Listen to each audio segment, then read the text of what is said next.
An absolute must-see.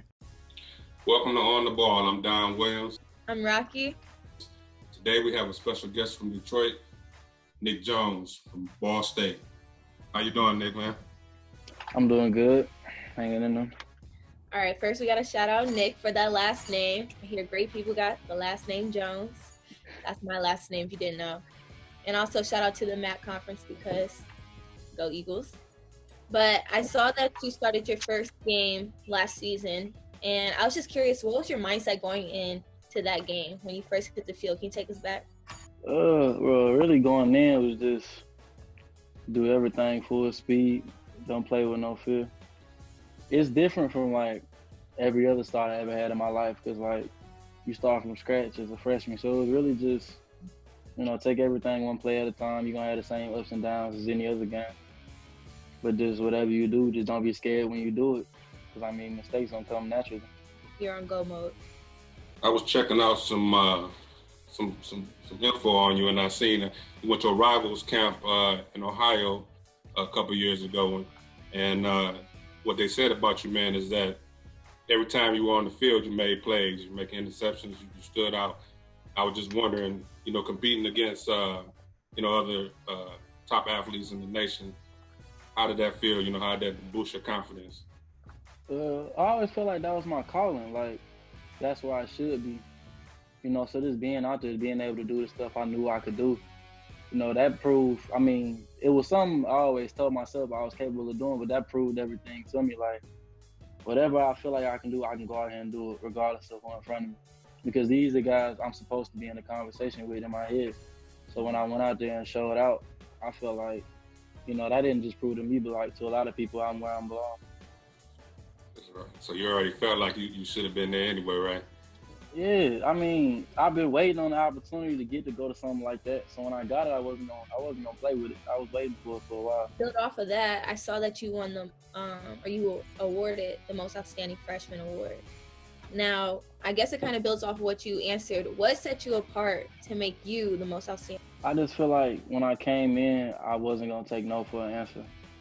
Like I refused to not, and I still don't feel like I accomplished everything I wanted to, but I just refused to not get off on the start that I wanted to get off on. I realized at the level I'm at now, this is more than just a game. It's a business. So everything I did, that's the attitude I had with it. Because everything was about business. I refused to be told no. That's straight business mode, huh? You serious? Mm-hmm. Especially coming in as a freshman to be able to get awarded for your accomplishments, and this is just the start. It looks really good. So the next question. So I see you was recruited by Akron and Western Michigan and a few other schools. What made you choose Ball State? It was really the home field. I never really thought too deep into the whole football part. It was where would I feel comfortable and who would take care of me the most outside of football. Football always felt like if I'm doing what I'm supposed to do, that's going to take care of itself. But just the staff, they made me feel real comfortable. My major, they're really good at my major because I want to be a journalist. So everything they had, it was firing on all cylinders, outside of the stuff that, like the uncontrollable. They took care of everything for me that I could ask for, so it was easy. Are you back training with your team right now? Oh yeah, I've been back on campus training since June 21st. How has it changed the training process with COVID and everything going on? It changed a lot. Groups a lot smaller, sessions a little shorter. There's all types of regulations and stuff you got to go through before you can even walk into the facility. But once you get into the groove of it, it becomes like it's a lot of extra stuff in between. But it's almost like your normal schedule. Wake up, get a lift in the morning, get a little time off, go back up football, and just get right back on schedule. All right, so let's tell me about, talk about what you feel is your strength, and then tell me, what you feel like you need to work on, as far as getting better. I feel like with my my number one strength is definitely my confidence. I never feel like I can be outplayed, I can be outdone, no matter the situation you throw me in. I play with a lot of speed. I always feel like, whoever I'm in front of, I always feel I can run with anybody. I'm long, I can stick with anybody downfield, ball go up, I make plays. I just feel like I got to focus on just being a more critical thinker locking into the playbook, always knowing where my help is at. Normal stuff like a guy starting off when you get to school, keep on filling out my frame or putting together like a prototypical build for the next level. Okay. You're already talking about that next level. That's cool. Right. Since I was 6, that's what I want. I gotta have it. You'll get there. Appreciate it. So since you were 6, that means you must have looked up to somebody or some team. What was the go-to team or player you looked up to growing up?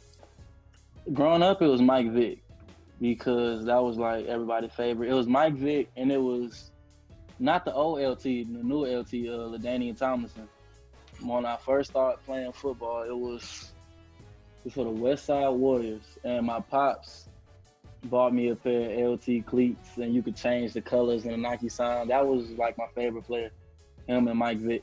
And I played a little bit of quarterback, so I ran a lot. And you know, his people, they always call me Mike Vick, so that was definitely my 2 favorites. Okay, so that's my next. In high school, what other positions did you play? Well, I didn't play corner until like partially through my junior year. Like it was like more so in the summer. We had a workout and some schools came up, and I really was like, the workout was really just a movement to see how well we got around. And I was a receiver, and a couple of schools asked like, did he play DB? And the coach that handles our recruiting at my school was just like, yeah, because I mean, if schools is asking, that's what you play now. So then they switched me. I grew a couple more inches, and that was that. So just an athlete playing all over the field, huh? Overall athlete, full on.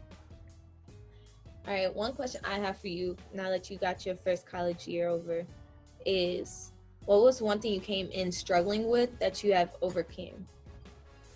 One thing I definitely came in struggling with was just, I wouldn't say the playbook, I would say like calls and checks like during the game. Mm-hmm. Like so much stuff is happening.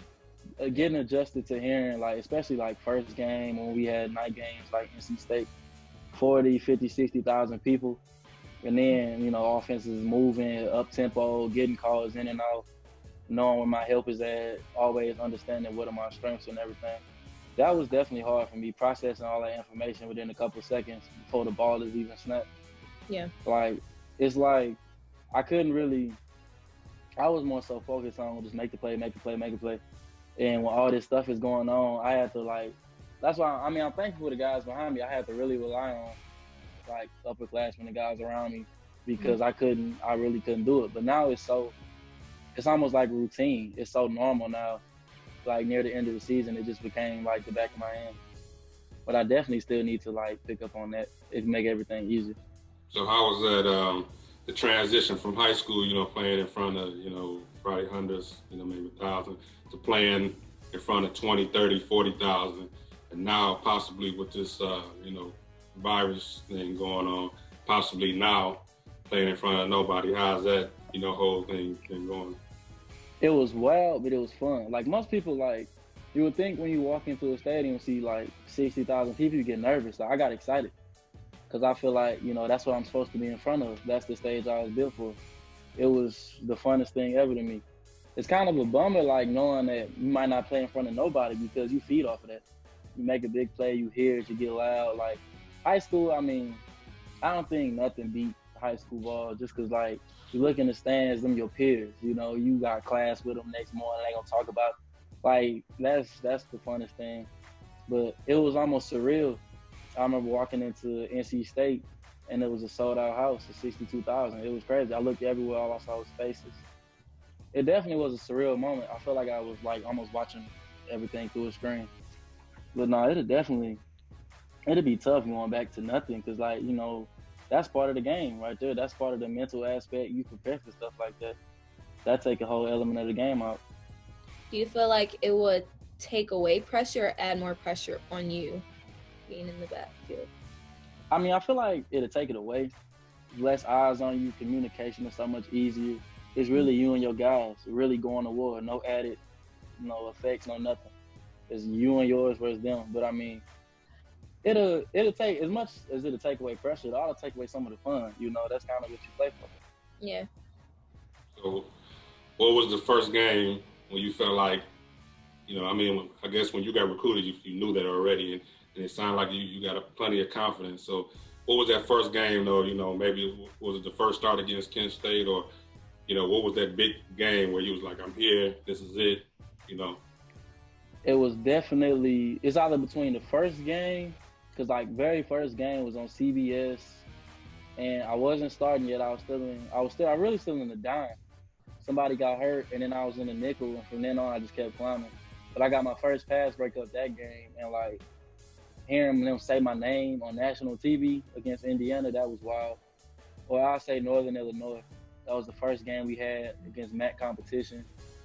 And I had like 3 pass breakups. It was like 2 in the fourth quarter. I was like really and I was just playing without thinking. That was the game where I'm like, yeah, all right, I'm here. They see it. Like, it's not just, it's a young guy out there. Like, I'm actually out there making plays. That was probably the first game I realized I could excel, not just survive out here for my first year. So what's the toughest thing about playing cornerback? And I know because that position, you're really out there on the island by yourself. And what's the toughest thing? You got the confidence, so I don't think seems like that's going to be too tough for you. But what's the toughest thing about playing that position?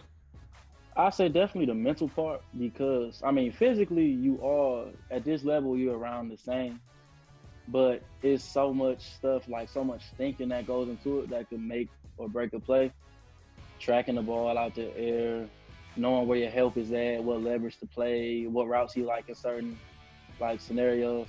I definitely say the mental part of playing corner, just because they know what they're doing and you don't.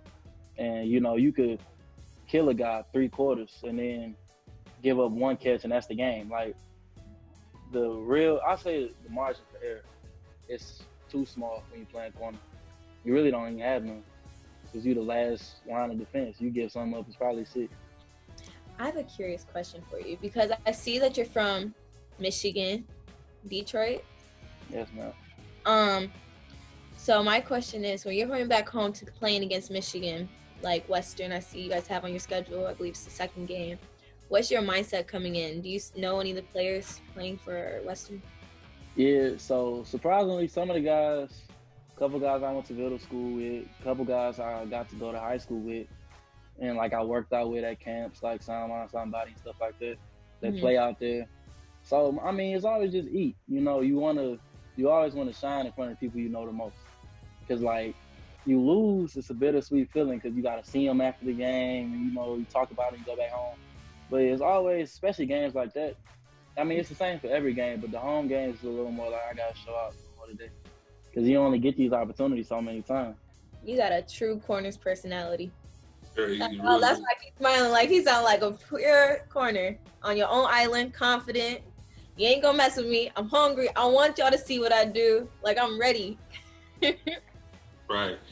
Hey, so with that skill set, do the offensive coaches, have you ever lobbied to get on the offensive side of the ball? Any trick plays? My speed is intriguing, so like they talk to me and I talk to them about returning kicks. I'm definitely gonna try to make that happen this year. They think I can do it. So not so sure about punts, but definitely wanted to get like my hand in a kick return. But like we super loaded on offense. We got weapons to burn now. So they haven't really talked too much about it, but I definitely been trying for kicks because they want my speed out there. I want to try it. So what are they telling y'all? I know you probably can't tell us too much, but what are they telling y'all about I know they pushed back the start of the season, right? What are they telling y'all about, what's going on as far as is it going to start on time or what? Well, for now, it's kind of like I think we all in a way being watched to see like who is and isn't following protocol. Mm-hmm. So for now, we moving. I mean, everybody kind of moving the same. But we moving at a solid pace. Camp's supposed to start first week of August. Right now is we playing till they tell us we not. Until new rules come out. As long as we keep following the rules, keeping everybody safe, we playing until we hear otherwise. So are they testing you guys? Are they, quarantining you guys? Are y'all allowed to, hang out, or they just got y'all kind of in the bubble or what? In the bubble. Man, they don't even let us, like, after the lifts, you can't be in the locker room for too long until you get out. Can't even get too close. Like, during the lifts, all the stations 6 feet apart. We wear masks in the walkthroughs. Like, they really allowing us. I mean, they can't really control what you do, like, when you go home. But they telling us, like, when you in the facility, can't touch nobody, unless it's like a trainer or something. You know, you can't get too close, masks on at all times. They really got everything spaced out. They trying, because we got tested. A couple guys got tested a few times. We got tested week before last. Coaches got tested multiple times. Like, they not playing with it. They trying to make sure everybody stays safe, because they really doing everything they can to let us play. You got any more? I'm good. You got any more? Yeah, I was gonna ask them. So, pros, cornerbacks. You know, who do you look at? You know, who you look at and be like, that's who I want to be like. You know, or that's who I see myself being like. Patrick Peterson. I feel like if you could build the perfect corner, it'd be him. He's 210, 15 pounds, ran a 4.3, 40-inch vert. He's cerebral, physical, he tackles, he take the ball. I feel like, I mean, everybody, you know, Deion, the GOAT, but like Pat Pete, that's probably the greatest corner I've ever got to see, like actually watch play. Definitely Pat Pete. Like, when I'm thinking of putting on weight here and there, speed training and all that, that's the formula I use. That's what I'm trying to come out of here. So one more. So how was it, your high school career at Southfield? How was that whole experience? It was a lot of hectic up and down, because, you know, I didn't come in with you know, like a lot of guys, they expecting to go, you know, Division I. It was more like I came out of nowhere and I took what I was given and then some. Like, when I first came in, super small, probably like 140. Like every other regular kid, played freshman, played JV. Then hit a growth spurt, they changed my position. And I mean, once they decided corner was where the money was at, I said I was gonna go get it. But it was definitely fun. You around a lot of guys. I got to play with a lot of other Division I guys, you know, and show your skill set alongside other dudes that's going to play the same level as you at. You build a lot of good relationships, and then in school, you know, you look back and like one of my teammates who was in my class, he played at Buffalo. I'm gonna get to play him this year. You know, stuff like that is always great. Guys younger than me, I see them signing. We got a couple guys going to the MAC. It definitely was fun. You got to be around some talent. It exposed me to a lot of talent. That way I could handle it more when I got here. I'll say that. And then we play a lot of tough count too. Yeah, I was gonna say they got a pretty good program, so I know you good competition. Oh yeah. So you got any more questions, Rocke? No, but what we always do, make sure you shout out your social media and how people can follow what you're doing, and if they need to reach out to you, where they can contact you at. I'm Show Out NJ on everything. Twitter, Show Out _NJ. Instagram, just regular Show Out NJ. I can find me there. SHOWOUT NJ, my initials. So there you go. Get the updates. What's going on? Right. So Got you. thank you for being on the show. We're gonna have to have you back during the season. You know, when you get a chance. But thanks for being on the show, man. Appreciate it. And I'm Appreciate you. I'm all for it. Yeah, I'm gonna follow you, and we're gonna follow you, and we, like I said, try to get you back on the show. Gotcha. I'm all for it. All right. Good luck this season. Appreciate All right. it. Thank y'all. Yeah. Y'all take care. Bye.